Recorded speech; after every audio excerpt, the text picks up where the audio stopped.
Comment les États-Unis ont perdu un F-15E, puis presque toute une mission de sauvetage en Iran.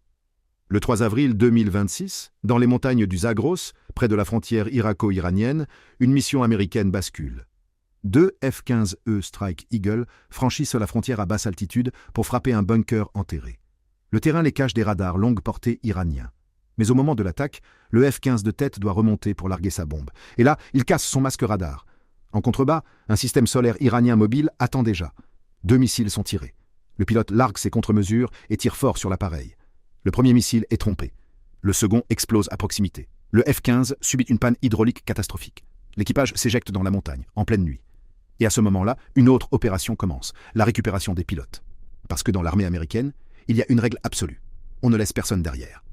Des A-10 Thunderbolt II sont immédiatement redirigés pour couvrir la zone. Ils repèrent des forces iraniennes qui convergent vers les pilotes abattus. L'un des A-10 descend très bas et ouvre le feu avec son canon de 30 mm pour stopper le convoi. L'attaque fonctionne. Mais en volant aussi bas, l'A-10 s'expose à une autre menace, les missiles solaires portables. Un tir infrarouge iranien touche l'appareil et détruit son moteur droit. Le pilote parvient à éloigner le jet avant de s'éjecter à son tour. En quelques minutes, il n'y a plus un crash site. Il y en a 2. Puis à 3h15, une vraie mission CSAR est lancée. Un HC-130J, puis 2 hélicoptères de sauvetage HH-60 entrent dans la zone.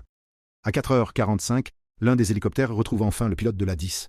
L'autre tourne au-dessus pour couvrir l'extraction. Mais au moment de la récupération, une embuscade se déclenche. Un canon antiaérien ZU-23 caché dans la montagne ouvre le feu sur les hélicoptères. L'un d'eux est touché. Au-dessus, des F-35 en couverture appellent des frappes de précision pour détruire la position iranienne. L'hélicoptère décolle ensuite en surcharge maximale, rase les reliefs et parvient à repasser en Irak. Mais l'histoire ne s'arrête pas là, parce que l'équipage du F-15E est toujours manquant.